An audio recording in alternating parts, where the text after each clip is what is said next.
Kami menghormati, menghargai-Mu karena Engkau bukan hanya Maha Tahu, Engkau Maha Kasih, terutama di atas segalanya. Engkau mengasihi kami. Engkau tidak akan pernah mengizinkan kami tersesat mengikuti jalan-Mu, sebab jalan-Mu tidak menyesatkan Tuhan.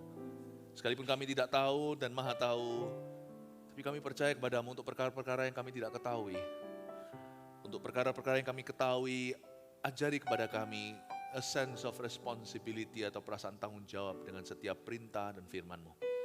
Ajari kami untuk berjalan dalam kesetiaan dan ketaatan. Tuhan, kami cinta padamu. Sembunyikan hamba-Mu di balik salib-Mu. Hari ini kami akan belajar pewahyuan tentang Yesus Kristus dalam kehidupan kami. Dan semoga kami semuanya bertumbuh ke arah Kristus. Dalam nama Yesus. Haleluya. Amin. Praise the Lord. God bless you. Beri tepuk tangan untuk Tuhan. Haleluya. Silakan duduk. Hari ini kita akan belajar dari kitab Wahyu pasal 4 dan 5 semuanya. Dan saya kasih judul tema khotbah seharian sebagai berikut, Yesus yang sorgawi di kitab Wahyu. Kita akan melihat Yesus yang dibangkitkan.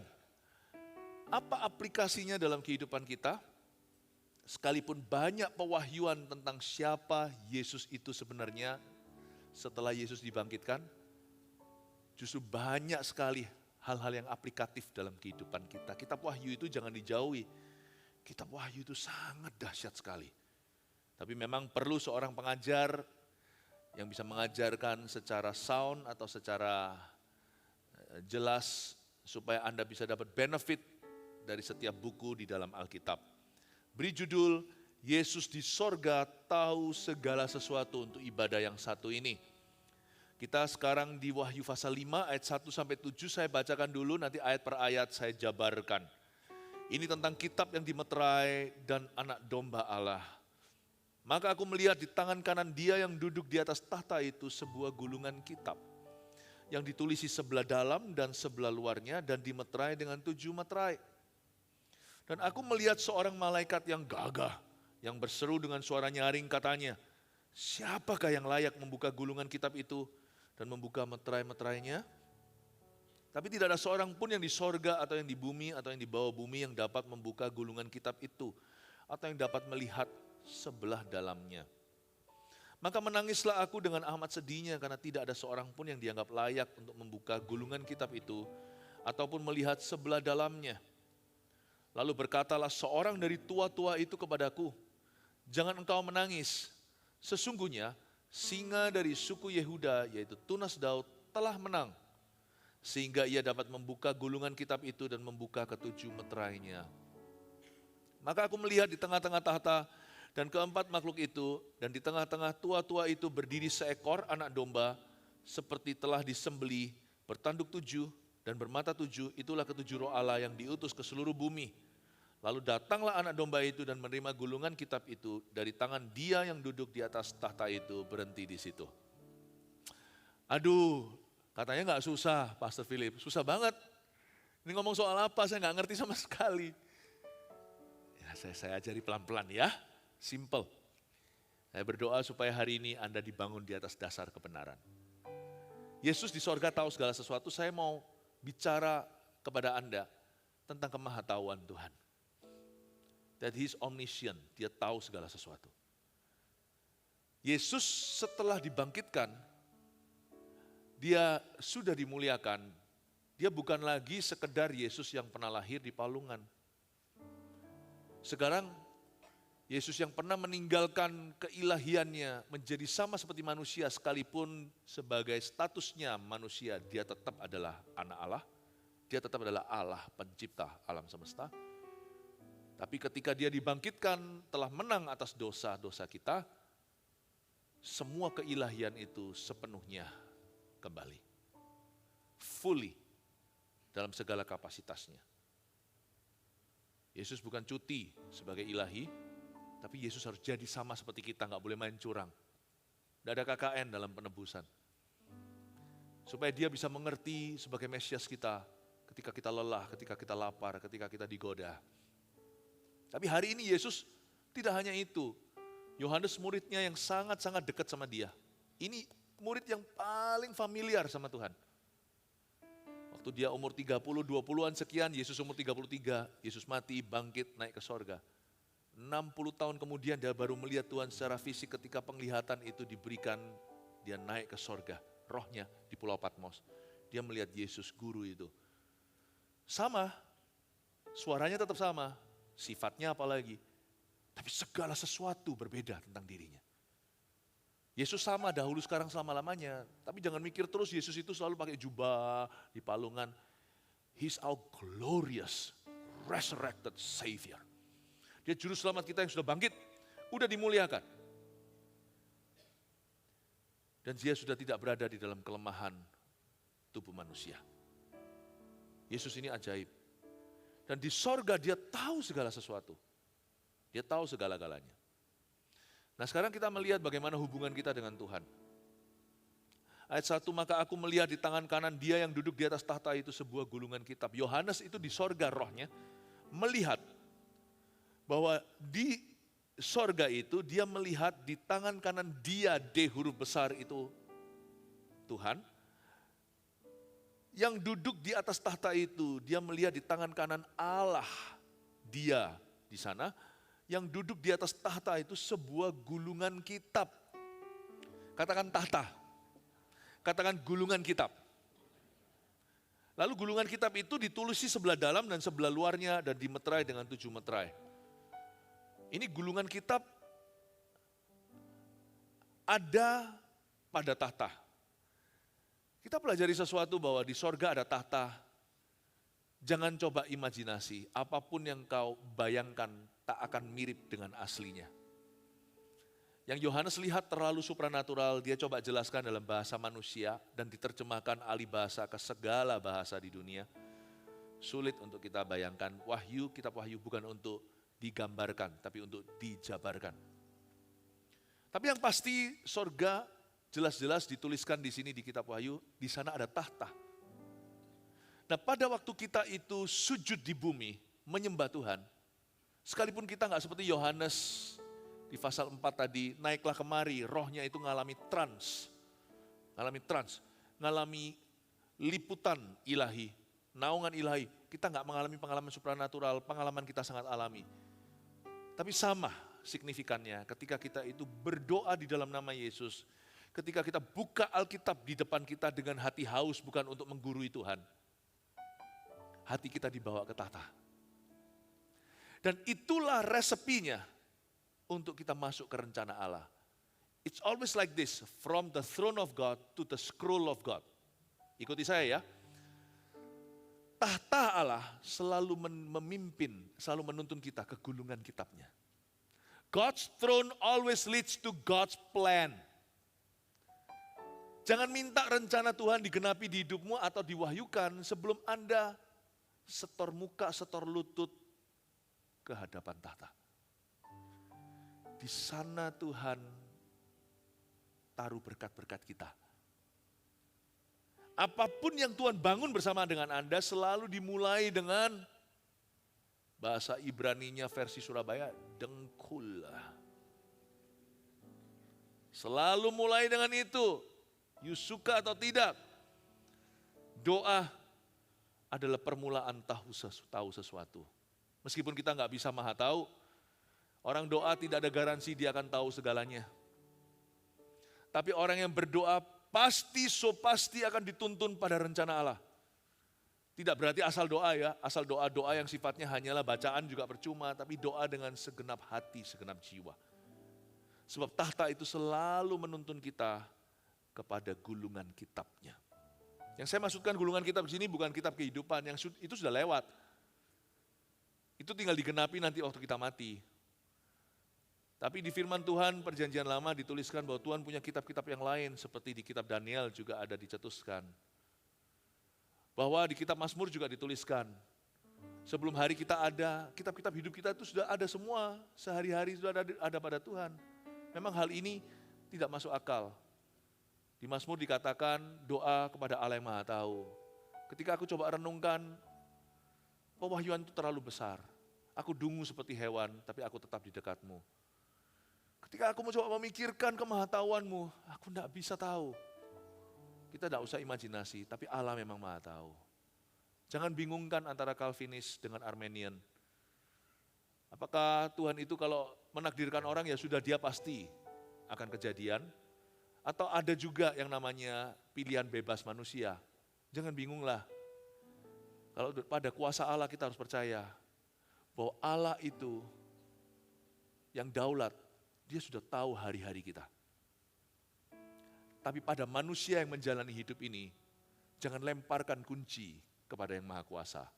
Pakai pilihan bebasmu secara bijaksana.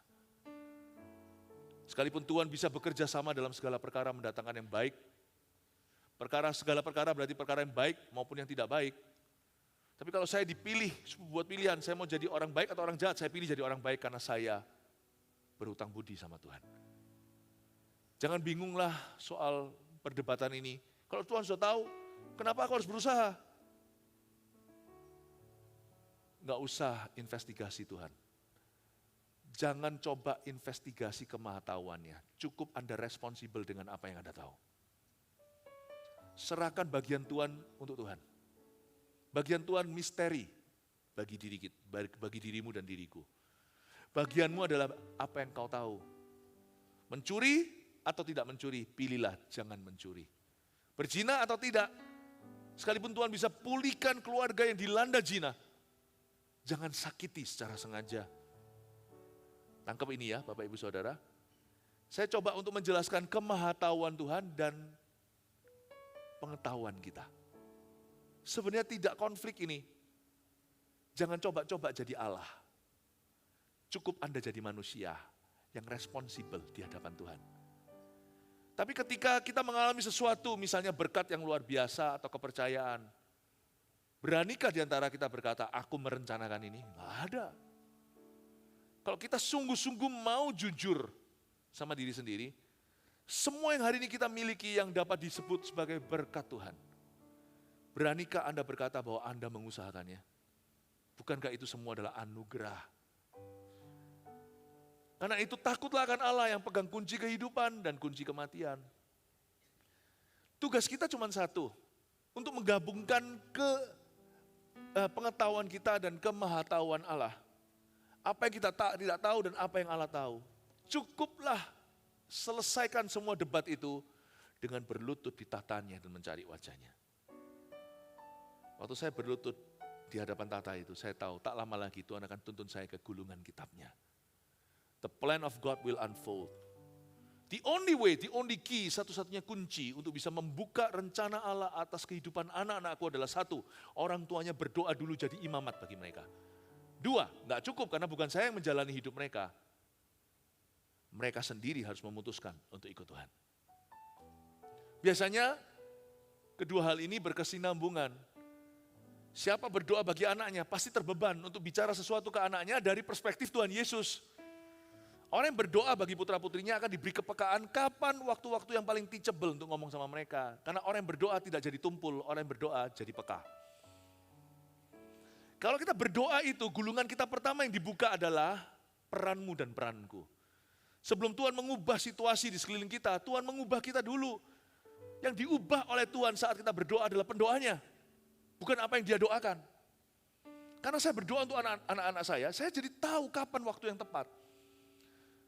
Dan waktu saya komunikasikan, mereka pun jadi terbeban. Dan akhirnya mereka pun ikut Yesus. Saya ingin tuh Anda mengerti gimana caranya Tuhan itu membuka gulungan kitab. Zaman dulu gulungan kitab itu seperti ini. Bukan vertikal tapi horizontal. Jadi gulungan kitab itu taruh di meja, dibuka begini loh. Biasanya ada materainya. Satu gulung biasanya satu materai. Tapi ini materainya 7. Materai itu apa? Materai itu seperti orang beli emas antam. 100 gram misalkan, mahal tuh 100 gram berapa duit? Itu kan ada segelnya. Kalau saya tahu, bukan saya punya, saya pernah lihat orang punya. Tunjukin ke saya. Emas perak tidak aku punya. Apa aku punya aku berikan kepadamu. Berjalanlah si lumpuh. Itu kalau sampai anaknya iseng dibuka, apa ini dibuka gitu, itu harganya langsung drop. Harga emasnya tetap pasaran. Tapi sudah nggak semahal kalau masih ada segelnya.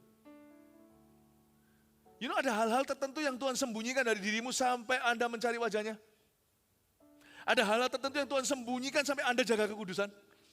Ada hal-hal tertentu yang Tuhan simpan, disegel juga, bukan cuma satu, disegel 7. Nggak bisa kau buka, bukannya kalau dibuka turun harga. Nggak bisa kau buka sebelum Anda melakukan firman-Nya.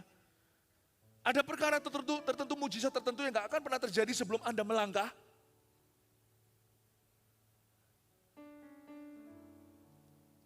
Jadi,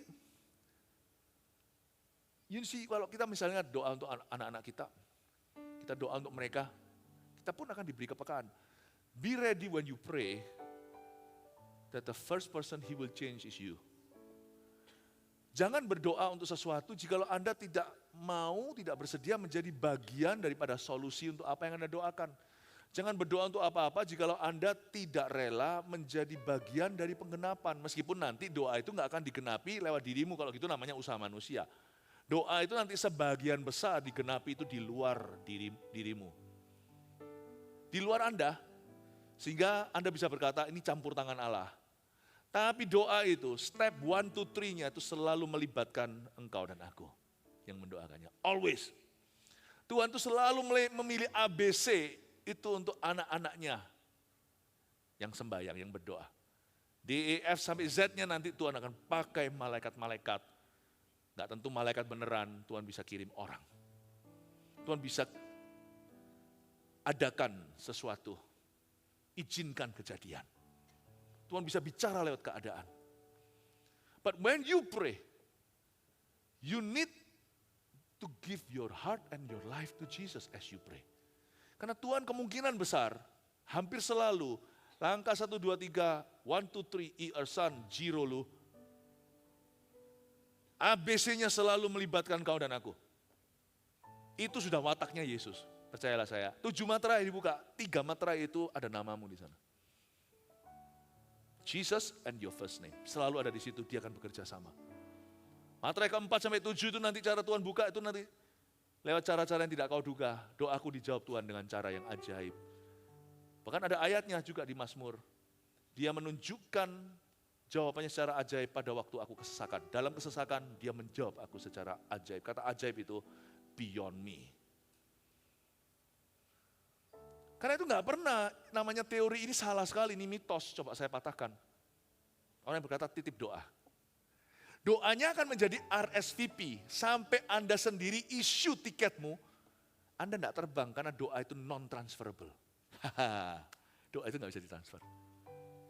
Dia bisa mendoakan, tapi kartu itu tetap ada di concierge sebuah hotel. Sampai Anda datang tunjukkan KTP, ambil sendiri, baru malaikat kasih ke you. Doa orang lain itu bisa mereservasi untuk momen di mana Anda akan menangkap Tuhan, Anda akan ditangkap Tuhan. Di mana Anda akan meresponi sendiri. Itu akan memberimu keadaan. Makanya orang kalau berdoa bagi kita, bukan kita sendiri yang berdoa. Itu situasi kita diubah sama Tuhan. Tapi belum ada breakthrough. Breakthrough itu baru terjadi kalau yang berkepentingan dan yang bersangkutan itu bertekuk lutut di hadapan tahta, baru gulungan kitab itu dibuka. Seorang ayah gak pernah mau rohani, suruh istri aja karena istri sudah pendoa. Bisnisnya lagi dikalut hutang, gak keruan sudah, terlilit-lilit. Si anaknya, bahkan kalau anaknya pendeta pun berdoa, sepakat, semua keadaan. Miliki keberanian, beritahu sama ayahmu, Papa harus bertobat, datang ke Tuhan, sujud dan sujud menyembah kepadanya, belajar submit ke Tuhan Yesus. Papa sendiri yang doa. Kalau enggak gitu, semua sekeliling kelihatannya seperti fata morgana, tak pernah terjadi padamu. Sampai Papa ceklok sendiri ke hadapan Tuhan, di depan tahta dan berkata, I surrender all. Gulungan kitab itu dibuka. Materai. Selalu the throne, yang namanya tahta, itu selalu memimpin dan menuntun ke gulungan kitab. God's throne always leads to God's best plan. Rencana Tuhan, tahta Tuhan selalu menuntun pada rencana Allah. Makanya di situ, di atas tahta itu ada sebuah gulungan kitab. Itu di ayat 4, di pasal 4. Tadi kebaktian sebelumnya saya jabarkan. Di pasal 4 itu banyak tentang throne. Tapi tiba-tiba di pasal 5 berubah jadi scroll. Ini ada kemajuan ini dalam Alkitab. Pasal 4 bicara tentang tahta. Pasal 5 bicara tentang gulungan kitab. Wow, waktu saya baca ini luar biasa. Dan kitab itu gak main-main loh. Dia ditulisi sebelah dalam dan sebelah luarnya. Berarti banyak sekali informasi yang Tuhan tahu tentang kita, tapi Tuhan sembunyikan.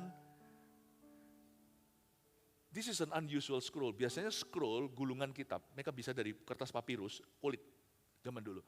Kalau yang scrollnya gini itu, atas bawah itu film kungfu. Huang Shang Tolong! Itu atas bawah gini. Kalau scrollnya timur tengah, Yahudi itu kanan ke kiri. Sepanjang apa? Sepanjang informasinya.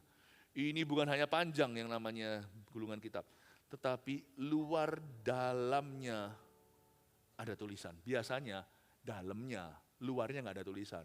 Kalau sampai ada tulisan sampai luarnya, betapa banyaknya informasinya. Ada yang ketawa waktu lihat Alkitab saya. Anak saya lihat Alkitab saya, lihat ini. Ini bukan catatan khotbah saya. Saya setelah khotbah, saya catat apa yang saya khotbahkan supaya suatu hari bisa dimuseumkan, orang lain bisa dapat faedahnya. Ini semuanya ini Alkitab aslinya enggak gini. Anda beli di mana-mana putih. Anak saya sampai tanya, loh Daddy, ini stabilo semua ya, mendingan beli aja Alkitab yang kuning. Ketika saya masih ada sisanya putih-putih di sini untuk tulis sesuatu lah. Ini kuning semua, asalnya nggak kuning semua. Saya pertama kuningin 1, kuningin 6, tapi dibaca terus semuanya jadi kuning. Semakin baca Alkitab ya, luar dalamnya pun semuanya signifikan. Kata-kata yang biasa bagi orang lain baca, saya baca bukan ada arti sembunyi. Saya baca itu menjadi signifikan, menjadi penting. Jadi akhirnya nggak ada satupun kata yang tidak terstabilokan setelah berapa kali saya ulangi. Bahkan saya tulis catat-catat ini itu di sini.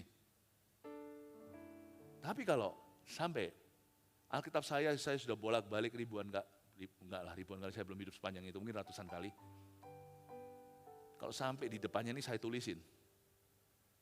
Sampai luarnya ditulisin, sampai di tangan saya semua tulis, sampai lengan. Berarti itu pengkhotbah siap untuk khotbah 7 jam itu. Atau 7 hari non-stop. Berarti hidupmu itu tidak harus sepi. Satu scroll itu, seperti itu bukan hanya rencana Tuhan bagi dunia, itu kitab wahyu. Kitab wahyu kan nubuatan bagi bumi. Tapi saya percaya ini juga individu. Bahwa hidupmu masing-masing itu ditulis Tuhan itu dalam sebuah gulungan kitab. Hanya sorga yang tahu itu gulungan kitab seperti apa. Nggak mungkin seperti yang kita imajinasikan. Itu luar dalamnya ditulis loh. Luar dalamnya ditulis. Serumit itu, secanggih itu rencana Allah atas hidupmu. Tapi sayang ya, materainya nggak dibuka-buka. Anda tidak membacanya, dan tidak ada kejadian. Tidak ada kejadian dan tidak ada keluaran. Tidak ada imamat, tidak ada bilangan. Dan apa yang Tuhan mau lakukan tidak bisa diulangi, tidak ada ulangan. Saya berdoa agar Anda bisa mengerti bahwa God is not done with you. Carilah wajahnya. Carilah dulu kerajaan sorga dan kebenarannya. Kalau pikirannya melulu hanya cari duit, cari uang loh, perlu itu. Orang kerja kan pasti harus profitable. Kalau gereja kan non-profitable organization. Kalau bisnis itu adalah suatu badan keuntungan, silakan. Tapi hatimu jangan melekat ke itu. Cari dulu kerajaan sorga, itu artinya harus punya purpose. Tuhan akan memberitahu kepadamu apa yang bisa Anda lakukan lewat pekerjaan itu. Bagaimana Allah bisa melipat gandakan tepat waktunya. Bukan berarti kalau orang itu melayani Tuhan itu selalu jadi kaya raya, enggak. That's not what I'm saying. Bukan itu yang saya katakan. Cuma Anda akan mengalami purpose Tuhan dalam pekerjaan Anda. Anda akan punya visi yang jauh lebih tinggi. Gimana enggak? Gimana Tuhan bisa menggenapi itu kalau pikirannya hanyalah melulu tentang uang. Cetek dan dangkal sekali visinya, cuma mau membuat dirinya happy dan bisa beli. Tuhan gak akan mau memberitahu apa-apa kepada orang yang egois dan selfish. Tuhan gak akan beritahu apa-apa. Ya sudah, lu hidup dengan itu, happy dengan itu, mati dengan itu. Betapa mengerikannya, bukan mengerikan, berkata mengenaskan lebih tepatnya. Kalau suatu hari Anda dan saya di akhirat, Tuhan buka scrollnya, harusnya hidupmu begini loh. Loh, tapi kenapa scroll yang ku dapat gulungan kitab itu sepi. Tulisannya just me, me, me. It's your choice. Pilihanmu. Makanya saya itu kalau datang ke gereja itu saya dengan ekspektasi, bukan gua dapat apa. Saya ekspektasi Tuhan bahwa aku masuk dalam rencana Allah. Kalau saya saat teduh secara pribadi, saya minta Tuhan tuntunlah aku di rumput yang hijau dan air tenang. Seringkali sebelum ke air tenang rumput hijau, Tuhan akan tuntun kita dulu ke jalan yang benar. Termasuk kadang-kadang sebelum susu dan madu, kita akan melalui jalan berdarah-darah. Jalan berdarah-darah dulu, nggak apa-apa. Kalau harus bayar harga, aku bayar harga lah. Harga yang kita bayar itu nggak seberapa dengan anugerah. Anugerah itu diberikan keselamatan for free. Tetapi rencana Allah itu kadang-kadang bayar harga. Sebab Tuhan tidak mau memberkati seseorang dengan rencananya orang yang hidup dalam ketidaktaatan. Tapi harga yang kau bayar, misalkan emas hari ini, nggak tahu sekarang berapa, saya nggak ngikuti gitu-gitu. Misalnya emas itu 1 gram 800 ribu, 900 ribu kali sekarang ya. 900 ribu. Kalau Anda disuruh bayar harga 400 ribu, bayar. Karena Anda dapatkan itu beda imbalan, yang Anda dapatkan itu tidak sebanding besar pasak dari tiang. Kalau Anda beli 400 juta, dapat 1 kilo emas yang harganya mungkin hampir 1 miliar, jangan bilang mahal. Harga yang kau bayar tidak seberapa dengan imbalan. Dolar 15 ribu sekian. Kalau tiba-tiba ada orang berkata, ini aku kasih dolarku, kamu bayar 10 ribu, beli, kalau Anda punya cash, beli yang banyak. Jangan berkata 10 ribu mahal, 10 ribu bisa buat makan. Misalnya, bisa buat apa, bisa buat ini kayak, bisa buat itu. Karena harga yang kau bayar tidak bisa kau besarkan. Sebab harga ketaatan itu paling murah. Tahu nggak harga yang paling mahal apa, yang overpriced? Dolar 15 ribu, Anda belinya 150 ribu per dolar. Per $1. Mau tahu? Namanya harga ketidaktaatan. Itu konsekuensi dosa itu paling mahal. Anda bayar gede, nggak ada buahnya. Hanya sakitnya. Dan itu nggak bisa mengembalikan apa-apa. Karena itu kalau saya disuruh sama Tuhan, buka materai lewat ketaatan, monggo silakan saya berkata, I welcome the idea. Saya nggak suka bayar harga terus terang. Kalau bisa, sekali free, forever free. Kan enaknya kita selalu mau enaknya. Keselamatan itu for free, kasih Tuhan. Tapi pengurapan penyertaan di hidup ini nggak bisa enggak. Kalau mau ikut Yesus harus lawan arus. Demi supaya keluarga saya menjadi turun-temurun pilihan, selalu akan ada hamba-hamba Tuhan, tidak boleh ada perzinahan. Harus kekang mata lah, harus berkata pada nafsu. Anda harus berkata tidak kepada godaan. Lawan jenis, apalagi zaman sekarang, zaman edan, sesama jenis pun bisa jadi godaan. No! Harganya tidak seberapa. Tidak seberapa. Dengan kebahagiaan yang kau lihat di anak cucumu. Wajah mereka itu loh, wajah bangga. Papa mamaku melayani Tuhan. Doalah begini, berilah pada kami hari ini suami kami secukupnya. Atau istri kami secukupnya. Harga apa sih? Orang dunia berkata, kuno lu, nggak fun lu. Ciki fun. The price you pay doesn't equal the reward. Apalagi kalau kita melihat dari kacamata kekekalan. Wow, apa sih ketaatan, apa sih aniaya, apa sih martir bahkan. Mahkota kemuliaan. Saya nggak bisa jelaskan, Alkitab tidak terlalu menjabarkan, terlalu detil gimana, pokoknya ada deh yang namanya mahkota kemuliaan. Akan ada kemuliaan yang dinyatakan, penderitaanmu di dunia ini sementara saja. I hope you understand this.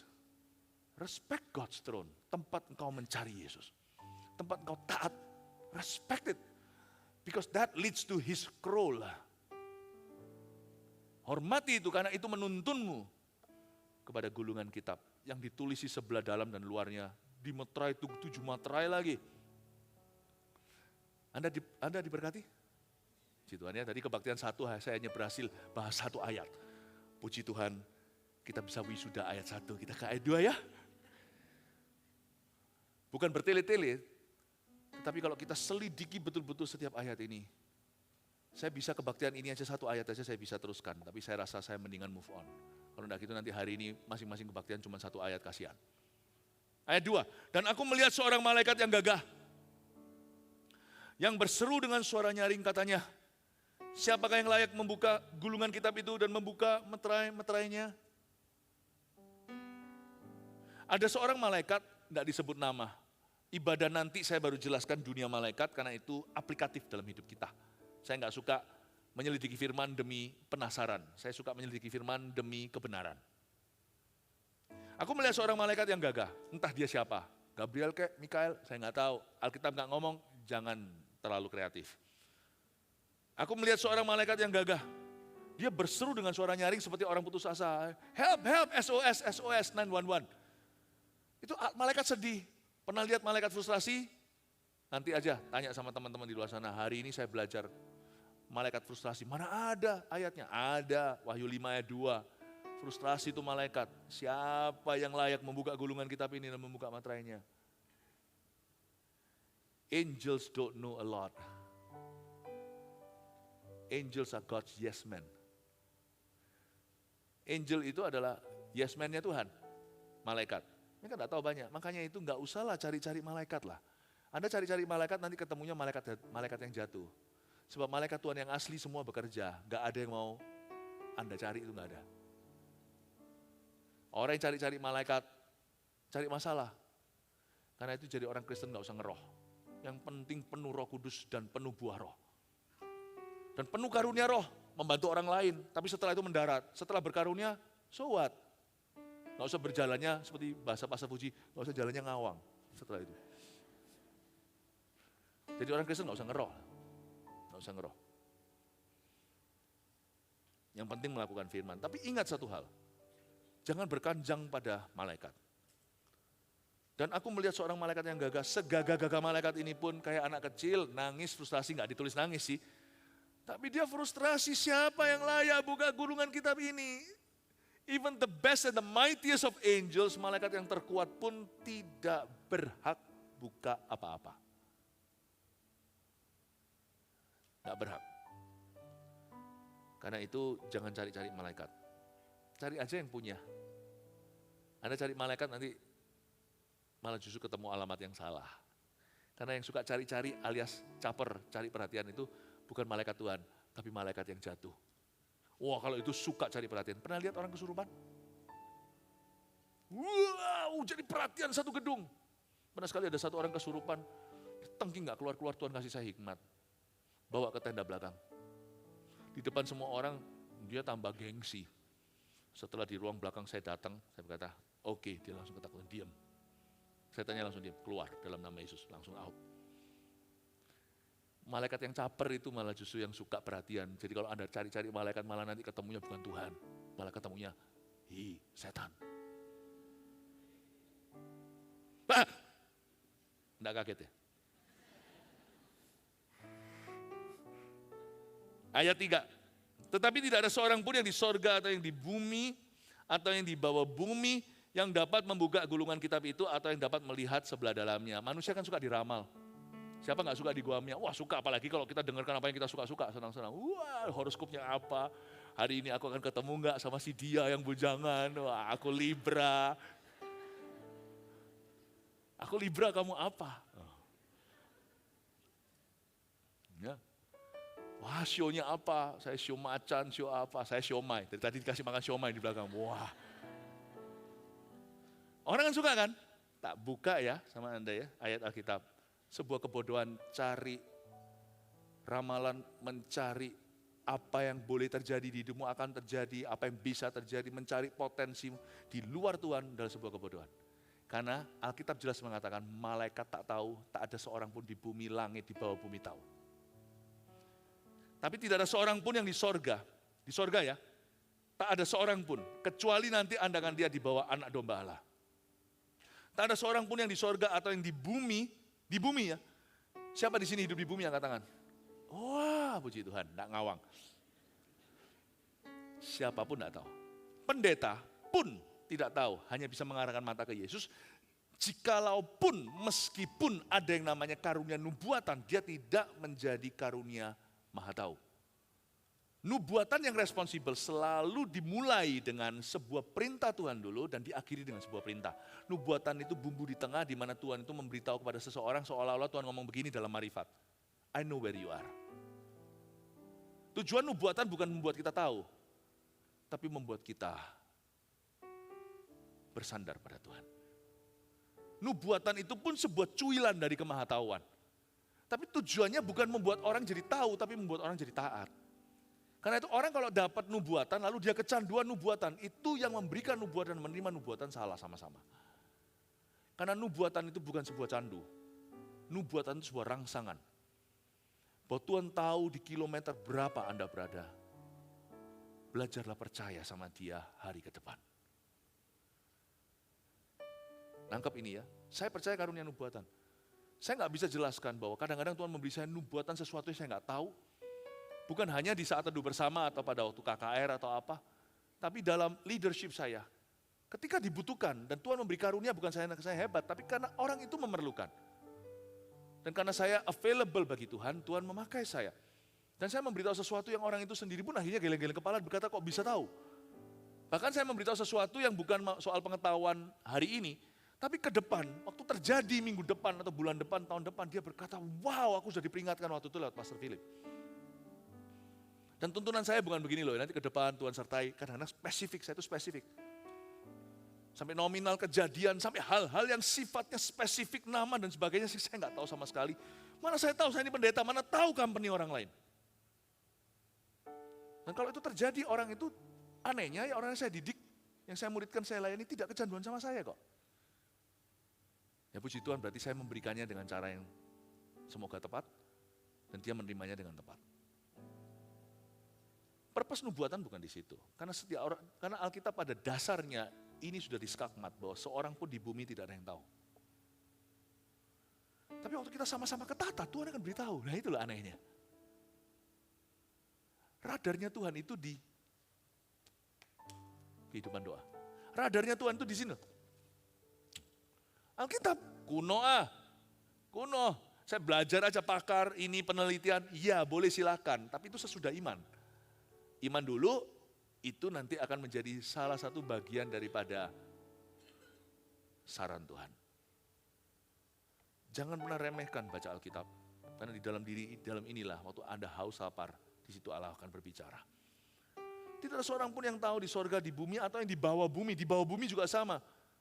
Jadi mau tanya arwah, salah nanti. Anda bukan dapat tuntunan, Anda akan dapat belenggu dan ikatan. Salah sekali orang yang cari arwah, cari orang mati, ahli nujum, cari-cari. Kenapa cari yang di bumi, arah angin segala? Kenapa cari timur, barat dan sebagainya? Sebab yang di bumi tidak ada yang tahu kok. Hokimun ada di situ. Kenapa superstisi? Buat apa tuh? Kenapa ke kuburan? Kenapa ke peramal? Kenapa ke orang pintar? Sebab orang pintar tidak akan ke orang pintar, paham maksud saya? Mungkin saya ulangi lagi. Orang yang pintar tidak akan ke orang pintar. Ya. Sebab kalau Anda dan saya sungguhan pintar, tidak akan ke orang pintar. Karena kita tahu kita akan dibodohi. Tapi tepat loh, ya tepatlah. Bawa sini, laptop Anda, saya kasih USB. Anda serahkan laptop ke tangan saya colokkan. Ya semua saya baca. Betul nggak? Anda taruh percaya pada manusia, dia bisa baca sesuatu. Itu bukan kemahatauan Allah. Itu curi informasi. Setan menerima kepercayaanmu dan mulai membacamu. Dan biasanya mulai dengan suatu iming-iming atau ketakutanmu. Kadang-kadang bisa lewat keserakahan atau ketakutan kita, dia akan iming di situ. Lalu habis itu masuklah kutuk dan dia kerdilkan dirimu. Tujuan akhirnya bukan untuk mengutukimu. Tujuan akhirnya adalah memisahkanmu dari kasih Kristus. Saya harap Anda mengerti bahwa di bumi, arah angin kayak apa kayak. Tidak ada yang tahu. Di bawah bumi tidak ada. Semua ditaruh Tuhan di tatanya. Tata itu duduk seorang seperti manusia. Yesus Kristus namanya. Only Jesus knows everything. Hanya Yesus yang tahu hidupmu. Yang dapat membuka gulungan kitab itu dan yang dapat melihat sebelah dalamnya. Not even any saint in heaven. Bahkan tidak ada seorang pun santo maupun santa di sorga yang tahu. Karena itu kalau kita berdoa kepada arwah yang salah ya, ngerti lah itu black magic lah ya, itu okultisme. Tapi kalau kita berdoa kepada orang-orang benar yang mati, untung aja mereka nggak bangkit. Kalau mereka bangkit, mereka pasti akan marahi dan kutuki Anda. Kalau misalnya saya mati nih, Anda doa sama saya nggak bisa apa-apa. Tapi hati-hati ya, kalau saya sampai dibangunkan Tuhan, saya datang ke rumah Anda, Kenapa kamu doa sama saya? Aku hidup tidak pernah menjadi Allah. Kenapa aku mati kau Tuhan kan? Jangan doa dong sama orang, sekalipun orang benar yang mati. Jangan salahi kami, kau membuat hati kami sedih. Saya ngomong dulu di depan loh ya. Tapi nggak mungkin sih, biasanya saya yang nguburkan Anda. Bukan saya yang dikuburkan. Jangan doa kepada orang-orang kudus yang sudah mati. Karena mereka tidak tahu, tak seorang pun di sorga kecuali anak domba Allah. No saints in heaven. Paranormal, di bumi, hidupmu hanya penciptamu yang tahu. Dan penciptamu tidak mau ngomong sama Anda. Tapi gara-gara penebusmu, juru selamatmu, pulihlah hubungan itu. Eloi, Eloi lama sabachthani, kenapa kau meninggalkan aku, udah cukup di Kalvari. Sekarang dia mau bicara sama Anda, tapi tidak bicara on your terms, on his terms. Carilah dulu kerajaan sorga dan kebenarannya. I will speak to you. Tak tunjukkan scrollnya, untuk hidupmu. Tapi kalau ditunjukkan semuanya, kita bisa mati kaku. Tuhan akan tunjukkan itu step by step, heart to heart. Demikianlah hidup orang yang dituntun. Jalan hidup orang benar. Ayat 4, maka menangislah aku dengan amat sedihnya. Karena tidak ada seorang pun yang dianggap layak untuk membuka gulungan kitab itu, ataupun melihat sebelah dalamnya. Kali ini yang menangis adalah Yohanes. Yohanes bukan orang kudus yang mati. Zaman itu dia tulis ini, dia umur 8-90-an, umur 90 sih. Yohanes menulis ini waktu rohnya dibawa ke surga di pasal 4 ayat pertama.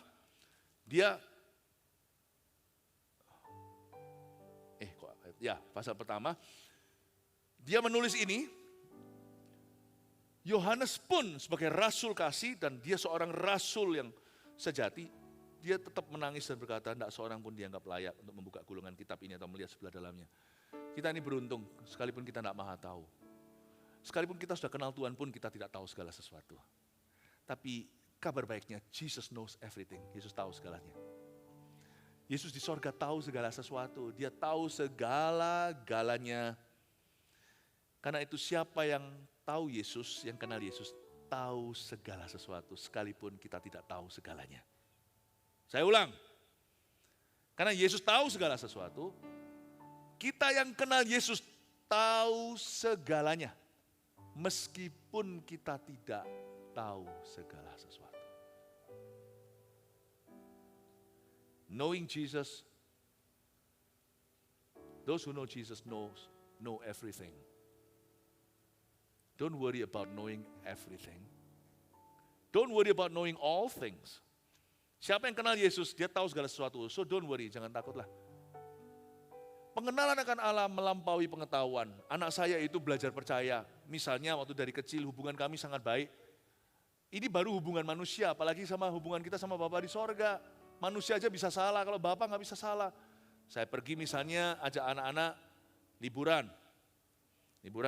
Anak saya tahu saya, yang penting kenal. Dalam keluarga kami, yang penting itu bukan tahu apa. Yang penting itu kenal siapa. Mereka kenal papa mamanya, nggak mungkin lah. Mereka nggak tahu segala sesuatu nanti tinggalnya di mana, sewa mobilnya apa, nggak tahu. Tapi mereka kenal papa, tenang sudah. Saya beritahu sebagian anak kecil kadang-kadang bisa annoying kan. Kalau masih kecil kan, misalnya nyetir kemana gitu. Are we there yet? Are we there yet? Kita sampai mana Pak? Sampai mana Papa? Bisa nggak suara begitu? Sampai mana? Kadang-kadang kita beritahu, kita sudah sampai sini, 2 jam lagi kita nyampe nih. Kalau lagi nyetir misalnya atau naik pesawat, kita 5 jam lagi nyampe, misalnya jangka panjang. Kadang-kadang kita beritahu sesuatu sesuai dengan kapasitas anak itu, sesuai dengan umurnya. Nanti kita tinggal mana? Kita tinggal di hotel atau Airbnb atau kita tinggal di mana? Nanti di hotelnya itu kamarnya berapa? Ada swimming poolnya enggak di hotelnya? Dan sebenarnya saya kadang-kadang cerita. Tapi kalau saya cerita everything, saya berhenti leading. Kalau Anda suruh Tuhan cerita everything, toh Anda tidak punya kapasitas untuk memahami segala sesuatu. Hari ini at least, pemahaman Anda bertambah. Tapi nggak bisa sekaligus hari ini. Kan kita mau dirompel semua jadi satu. Nggak tentu itu yang terbaik bagimu. Makanya saya bersyukur untuk bahasa lidah. Bahasa lidah itu menyembunyikan doa kita terhadap kita. Kalau saya beritahu semua sama anak saya, nggak jadi saya mimpin. Setelah saya beritahu semuanya, lu pimpin sekarang, anak saya masih umur 7, gimana mimpin? Karena saya beritahu, yang perlu papa beritahu kepada kamu, cukup yang kamu perlu tahu, bahkan ekstra yang kamu tidak perlu tahu, supaya membuatmu happy dan bahagia, dia girangkanku. Tapi selebih itu, you only need to know me, not know everything. Kamu hanya perlu kenal papa, tahu papa, sudah. Semua beres sampai kamu pulang nanti kembali sekolah. Paham ya Bapak Ibu Saudara, beda pengenalan dan pengetahuan? Karena itu ketika Adam dan Hawa mengutamakan pengetahuan, dia pisah sama Tuhan. Pohon pengetahuan kan? Dia mau tahu yang baik, mana yang jahat. Tidakkah aku cukup? Disitulah dia pisah. Dia pisah kamar sama Tuhan setelahnya. Trust me, meskipun Yesus tahu segala sesuatu, dia tidak akan memberitahumu segala-galanya. I thank God, dia tidak memberitahu segala sesuatu sama saya. Kalau Tuhan beritahu saya 30 tahun lalu, waktu saya kenal Yesus 31 tahun lalu, bahwa hari ini suatu hari pelayanan saya akan jadi besar. Jangan-jangan waktu itu saya jadi tidak nafsu sama pelayanan yang sifatnya kecil, paham maksud saya? Saya nggak akan belajar dalam perkara sederhana, cuma 5 orang.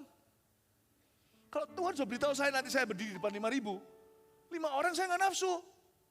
Tapi kalau saya sama 5 orang nggak bisa setia dalam perkara sederhana, mana ada 5.000? 5.000 orang makan juga dari 5 roti 2 ikan. Untung saya nggak tahu. Kenal saja. Satu hal yang aku tahu, aku harus sungguh-sungguh dalam segala sesuatu, dalam perkara kecil. Jangan tuntut Tuhan beritahu everything today pada dirimu. Anggaplah itu sebuah favor dari Tuhan, bahwa Anda tidak tahu segalanya. Knowing Jesus, knowing everything. Kenal Tuhan, tahu segala sesuatu. Coba katakan kenal Tuhan sama dengan tahu segala sesuatu. Haleluya. Amin Bapak Ibu Saudara. Puji Tuhan. Wow. Yesus di sorga tahu segala sesuatu. Pastor Philip, saya tanya. Banyak orang meragukan ketuhanan Yesus lewat sebuah kejadian ketika Tuhan mengatakan, hanya Bapa yang tahu, aku pun tidak tahu. Bicara soal kedatangan Tuhan. Right? Bicara tentang kedatangan Tuhan dulu. Murid-murid tanya, kapan itu akhirnya? Tepatnya kapan? Banyak orang jadi sok pintar dan sok tahu. Karena Yesus berkata, kamu tidak akan tahu hari dan saatnya. Mereka coba prediksi bulan. Kalau Tuhan bilang gitu, sudah ngerti lah. Jangan terlalu kreatif. Jangan percaya sama orang-orang yang merasa kepenuhan Roh Kudus lalu mencoba prediksikan sesuatu yang Tuhan tidak katakan. Sekalipun Tuhan berkata, kamu tidak akan tahu hari dan saatnya, berarti aku bisa tahu bulan dan tahunnya.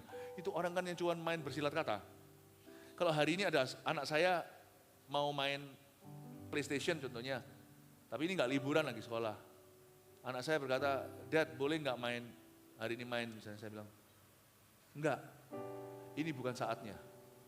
Bukan berarti dia berkata, oh berarti jam berapa. Sudah ngerti lah, bukan ya bukan.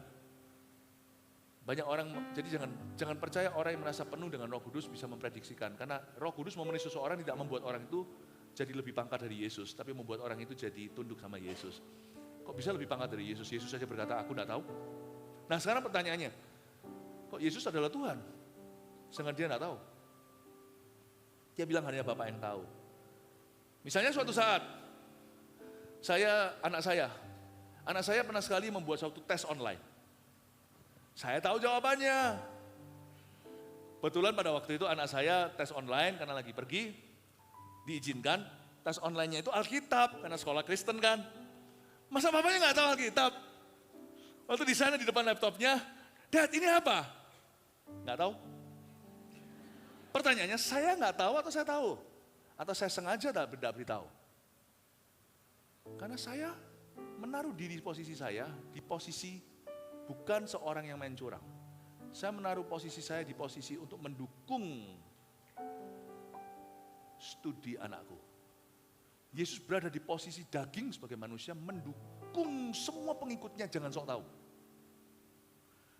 Kalau Yesus berkata, nanti kalau Yesus tahu, berkata aku tahu, nanti mereka semua juga sok tahu.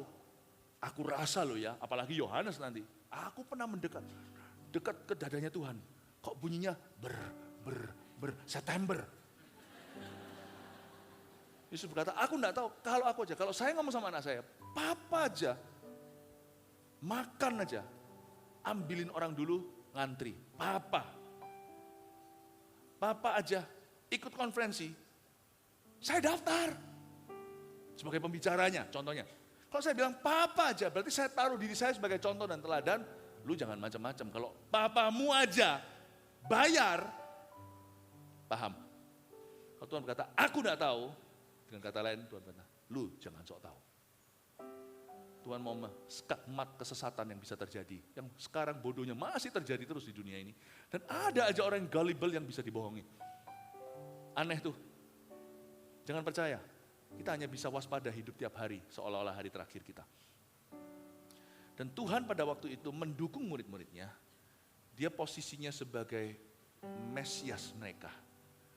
Bukan sebagai Allah yang sudah, anak Allah yang dibangkitkan, yang kembali ke glory. Jadi Yesus berkata, anak manusia pun tidak tahu. I choose not to know in my human state for you to follow. Itu luar biasa. Jangan pakai ayat itu untuk meniadakan ketuhanannya. Bukankah sudah jelas-jelas dikatakan bahwa dia menanggalkan. Menanggalkan. Kalau jas ini saya copot hari ini. Saya tinggal otot. Wah. Kalau jas ini saya copot. Jas itu tidak saya pakai. Bukan berarti itu bukan jas saya. Saya tanggalkan itu tetap milik saya. Saya tanggalkan itu saya taruh di rak. Saya taruh di lemari. It's still mine. Saya bisa ambil setiap saat dan saya tahu. Sama seperti jas ini saya bisa ambil setiap saat. Jaket ini saya pakai lagi. Dan Tuhan berkata begitu. Bukan meniadakan ketuhanannya. Tapi Yesus sekarang tidak dalam kondisi badan manusiawi. He's risen. He knows everything. He doesn't know nothing. Dia tahu segala sesuatu. Dia tidak tahu, tidak ada yang dia tidak ketahui. Jadi kalau zaman itu ikut Yesus, apakah enak? Yesus memberikan limitasi, perbatasan. Sekarang kalau kita masuk hadirat Tuhan, sekalipun kita tidak melihat dia secara fisik, tapi setiap kita yang datang bersujud ke kakinya, sekalipun kita tidak maha tahu, tidak tentu akan tahu segala sesuatu, berbunga-bungalah hatimu, engkau menghampiri Yesus yang tanpa batas. Dulu dia harus membatasi sebagai Mesias, sekarang dia adalah the risen Lord, Tuhan yang telah bangkitkan. Pada hari ketiga telah naik ke sorga. Kita menghampiri Yesus yang maha tahu tanpa batasan lagi. Tidak perlu menanggalkan apa-apa, semua telah dipakai kembali. Oleh karena itu, lebih bergairah jadi orang Kristen sekarang daripada zaman Kristen mula-mula, bahkan zaman Yesus jalan di Galilea. Karena Roh Kudus tinggal di dalam dirimu. Kau berhak tahu segala sesuatu, tapi jangan cari tahu segala-galanya. Let him do the leading, biarkan dia melakukan pimpinan. Dari sini Anda tidak perlu panik kalau Anda dalam masalah. Seolah-olah Tuhan lepas kendali. Mana solusi? Kalau Tuhan belum memberitahu solusimu, cukup taat dan setia. Dan kalau Tuhan memberimu solusi, belajarlah untuk melakukan persis seperti yang diberitakan. Amin Bapak Ibu Saudara. Itulah sebabnya orang ikut Yesus paling enak. Karena Tuhan kita maha tahu dan maha kuasa. Kita aman di tangannya. Kasih tepuk tangan untuk Tuhan.